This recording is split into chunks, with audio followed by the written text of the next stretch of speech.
Friends and enemies, you need to be clear up front with the rules of the game. Otherwise, it'll turn into a wrestling match. What you're going to do is bring two people up onto the stage and say, you're going to do a scene.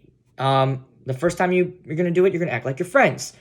And I always do an example of that. I'll come up and I'll bring a kid up and I'll say, let's pretend that we just met each other at our lockers and we're talking about the homework that we had to do. And so we acted out and we go back and forth and like, see, that was friends. That's how friends do it. I said, now let's try to do it as enemies. Now, here's the deal. As the rules of being an enemy is that you're not allowed to like hit each other and just, you can't start with yelling right away. So you kind of want to do the scene like, oh, hello, Candace. So I see you're able to get out of your driveway despite the fact that I popped all your tires. And then you'd be like, yes, I got out of my driveway. How do you like not having any lunch money as I drained your lunch money account this morning?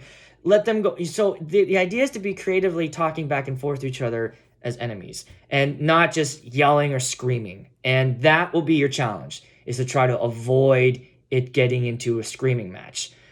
If it does turn into that, then, shut the game down. But this is a game you'll have to set up that way in order to avoid, that. Because that's the easy route. And that's what you got to tell them. Like, hey guys, let's try this in a way that's a little bit more creative. And maybe that comes with setting up the scene beforehand. So use scene starters, or think about, have like, superheroes meeting up like Batman and the Joker are meeting up, and have them do the first scene as friends, which would be funny to see real life enemies talking to each other like they're friends. And then you can do the scene as enemies. That would be fun too.